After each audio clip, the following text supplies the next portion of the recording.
whereas RSA Title II, Chapter 15.1 states, no county commissioner, elected or appointed county officer shall pay or agree to pay or incur any liability for payment of any sum of money for which the county convention has made no specific appropriation or in excess of any specific appropriation.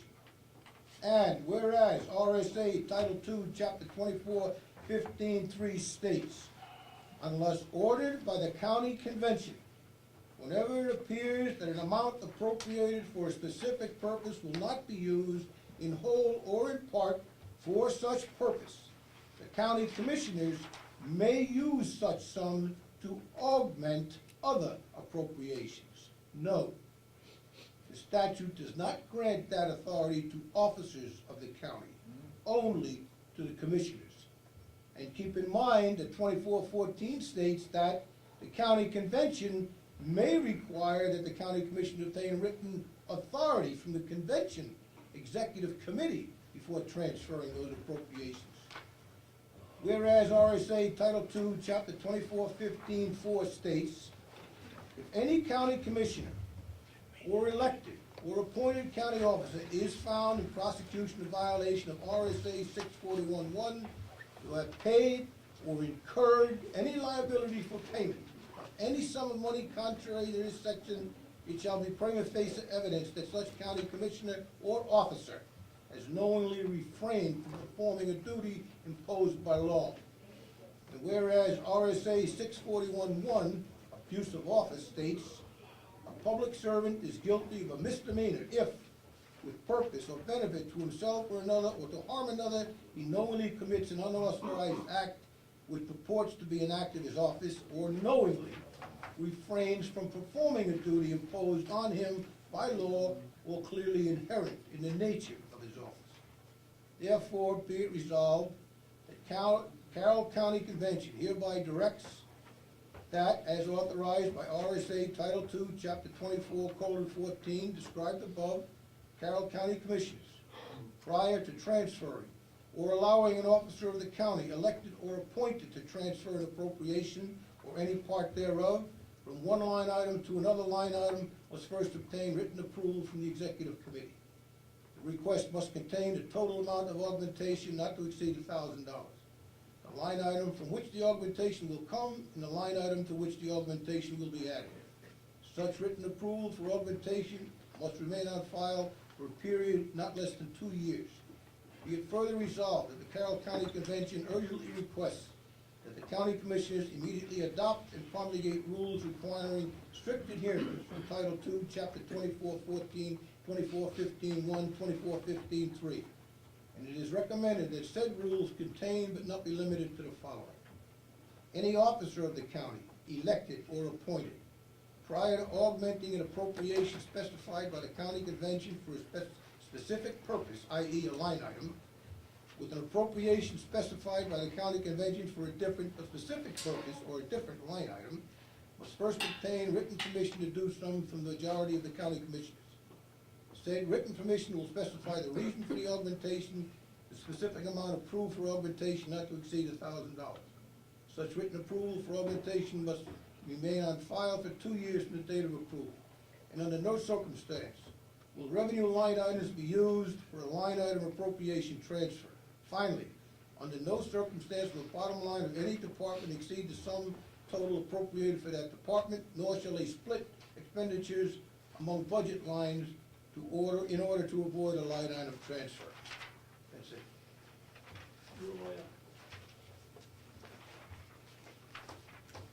I move that the resolution be accepted.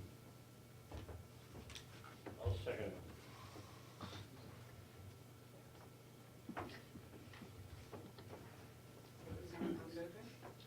Yes. At the beginning of the meeting, there was a comment by one of our representatives that said it would probably be a good idea if we had a book to discuss and to put all of these things in. And I would like to suggest that instead of adopting this resolution today, that we form a subcommittee to look at all of the policies and procedures that we have, rather than picking out one or the other or something like that, so that we can have a, a whole thing. And that I think that there should be someone from one of the commissioners that sits on it. I think we should have, somebody from the sheriff, a regular subcommittee to do this kind of work and to make sure that we are in fact following the things that have come up. And that's kind of where I'm coming from. And I'm not arguing one way or the other about the merits or the demerits or anything else of this particular resolution, but I'm just not sure that it has been totally vetted in relationship to what needs to occur. So that's where I'm coming from on this. Okay, Representative Merrow and Schmidt and Scott. Thank you, Madam Chairman. Representative McCarthy and I have had some discussions on this. And I guess it's all on how you interpret, or somebody needs to interpret a line item. For example, if I have a line item for maintenance department, and they list a whole bunch of little things, are we talking about the sum on that one line item, or are we talking about each little thing? I can tell you, I'm in my 13th year as a selectman, and if I couldn't move some of that stuff around within those budgets, my town would be one heck of a mess. Because the budget is a budget is a budget. Things come up, changes in fuel costs, changes in other things, which really you just can't.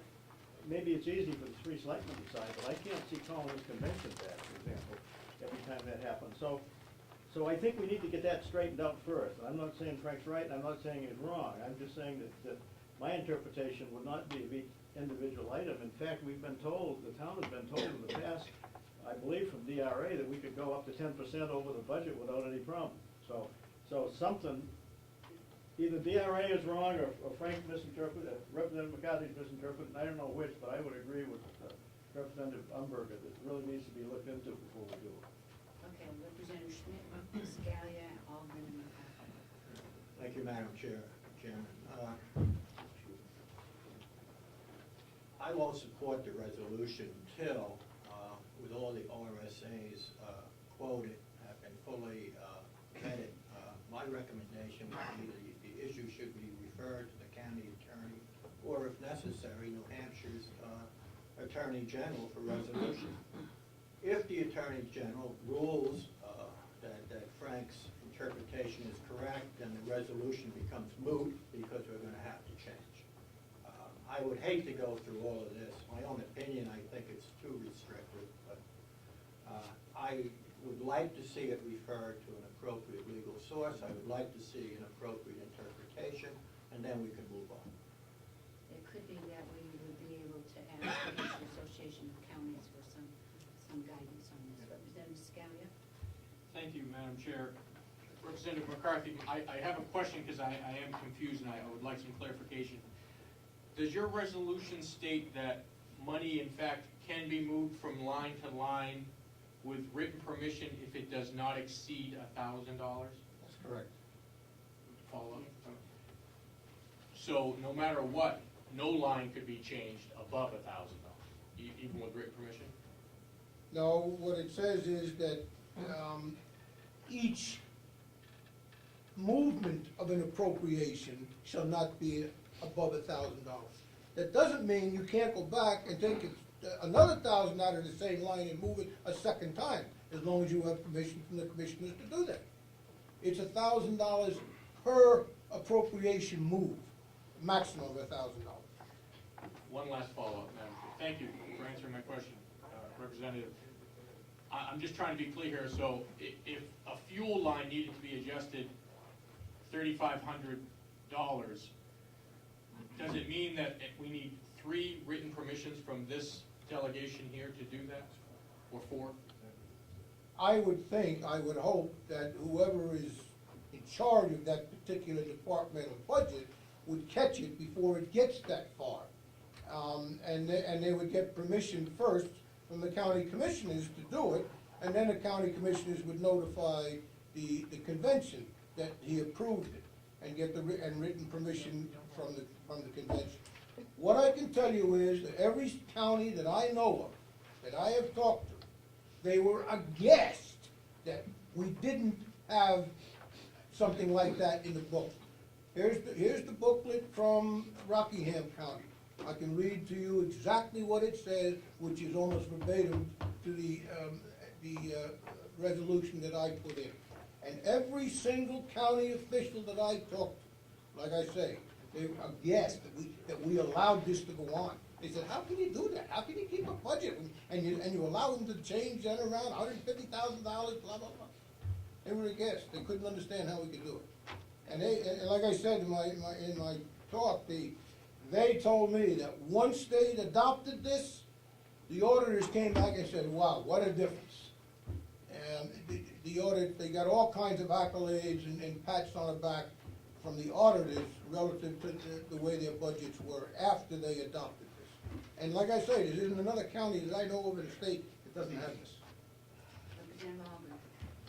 Thank you, Madam Chair. And I thank the representative for bringing forward this motion. I do, however, concur quite a bit with some other things that were said here about taking a full look at this situation.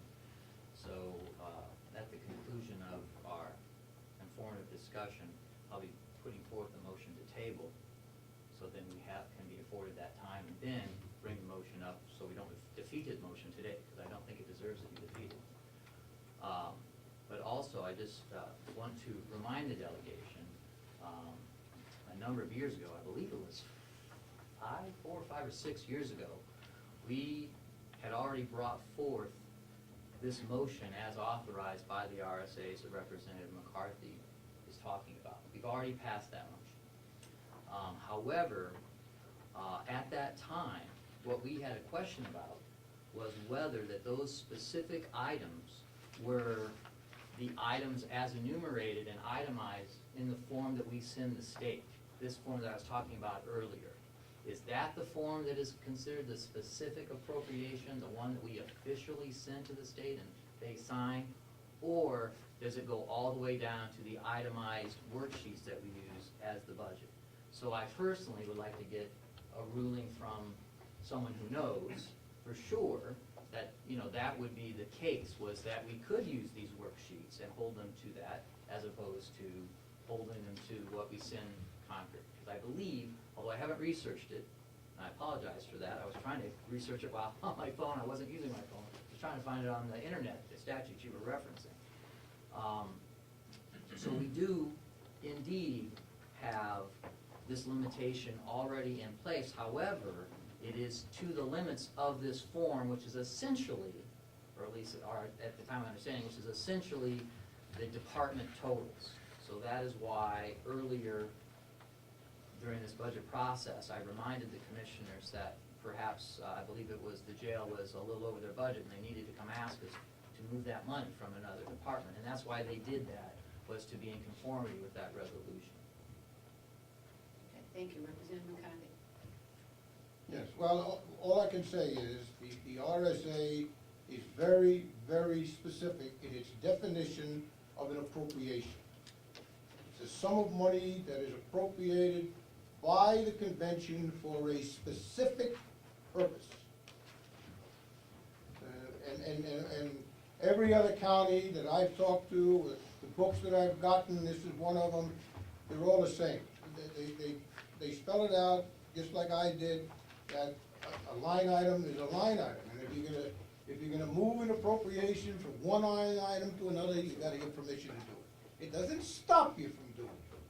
It just makes you get permission so that everybody knows what's going on, and we don't get hit all of a sudden with $154,000 being moved that nobody knew about. Commissioner Sorensen and then Representative Miles. Madam Chairman, I believe all those RSA